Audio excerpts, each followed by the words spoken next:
So grandma's almost perfect homestead gun. Let's talk about it.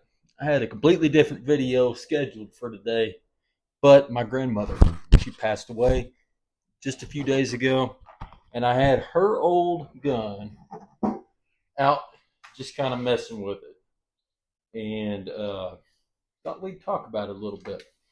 I think it's interesting, in today's time, if somebody were to ask me, what is the perfect homestead gun? I think the answer is pretty well universally accepted as just AR-15 and done. But what if it wasn't today? What did they use back in the 60s or the 70s? And I think that's what we should talk about today. The not tactical stuff is still pretty fun. So let's discuss that. I've got a couple of them out here, three of them actually, that I think we'll talk about. First of all, what did my granddad carry? Well, his farm and ranch gun was pretty simple. It's just a Remington Model 788 chambered in 22-250. You can make the argument that that's still, even today, a pretty good choice. Perfect varmint cartridge. No telling how many millions of coyotes have been slayed with the 22-250. Scope on it was just relatively inexpensive. I think it was a Redfield 4 power, which back then was, that was normal. And the 788 was really a rifle that shot extremely well. It was a budget model that Remington put out that wound up actually outshooting a lot of the, Model 700s with the way the lockup is and everything. And they really, really do shoot good. Something interesting, it does actually have a detachable box magazine. This one is totally and completely stock. They chambered these in a whole bunch of stuff. This is just the basic model, bounced around behind the seat of his truck, and on a four-wheeler, and even set a good amount of time in a scabbard on the saddle of his horse. So yeah, not a bad choice. What was his second choice? Well, as he got a little older, he kind of changed his tune a little bit. And this is what he carried. Stayed in the side by side almost all the time. Rain, snow, or shine, was this exact 12 gauge shotgun. And not a bad choice. Like I said, I would probably pick the AR. Well, I absolutely would pick the AR-15.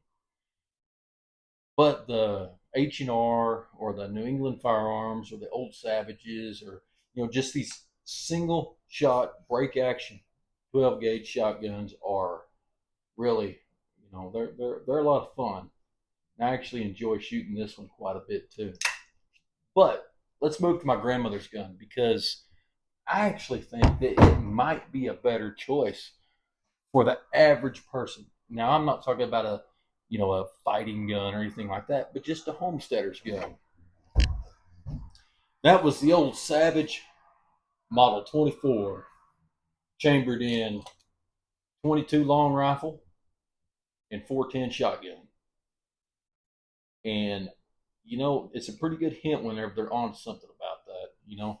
What was it? The M6, that the survival rifle for the Air Force. Was it the Air Force?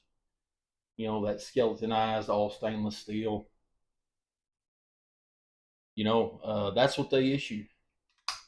And this gun right here, this humble Savage Model 24, she probably actually put more work in with this gun, more rounds through this gun, than most people with a whole closet full of ARs have ever shot. Hundreds and hundreds of snakes and chicken house possums and critters of all kinds. It even harvested some wild turkeys. Because the thing about my grandmother grew up in South Dallas, Oak Cliff neighborhood, back whenever it was a really wonderful neighborhood. Whenever it was very brand new, her father was a World War II veteran, and that's where she grew up. Never seen anything outside of Dallas, Texas. She went to college and met some crazy ass cowboy. Turned out to be my granddad. And just like that, a couple years after that, she found herself moving out to the ranch with him. Little place, had a creek, just a few yards away from the house, no electricity. And this was when it was commonly accepted that everybody had electricity. They had a gas well, natural gas, that ran the lights, hot water, obviously stove, and even the refrigerator. Had a natural gas generator that they'd use to watch TV. And her dad, being a very, very avid hunter and gun nut, um, big collector of guns, they're of the silent generation, the generation that sporterized all the old World War II surplus guns. He decided that my grandmother needed something to be able to use around the ranch. And this is what he chose. Drove up, made the 5-6 hour drive to visit her. Drove up to drop this off to her, and this is a fun little gun. About 7 or 8 years ago, I did a video on this. It had some parts that were missing.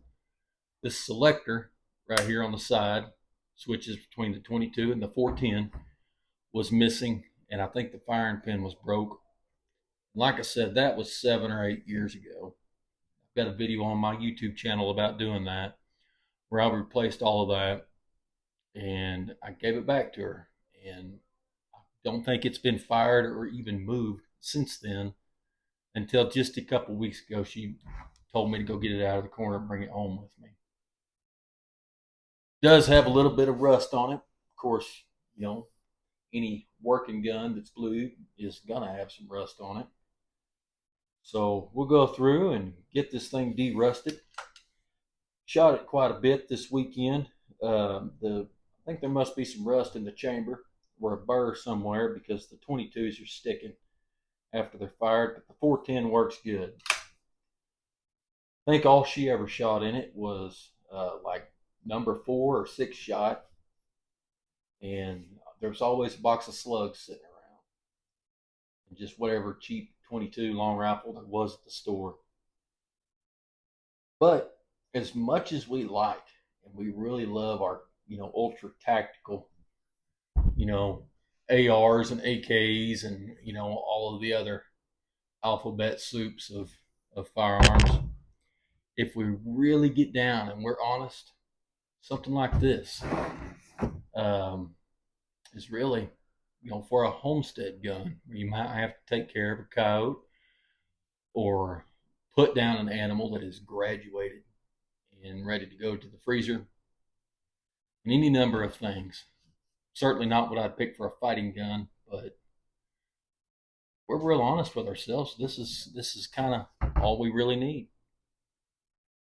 But like I said, with her passing, I just kind of enjoyed getting this thing out and messing around with it a little bit on Sunday afternoon. She passed away on Saturday. So this is another one of those guns that I will absolutely never get rid of, and I feel blessed to be able to own it.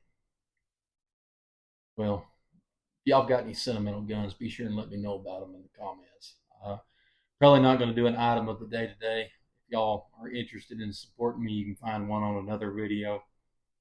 I don't even care about turning the monetization on this one, to be honest with you. But anyway, until next time, you guys be safe.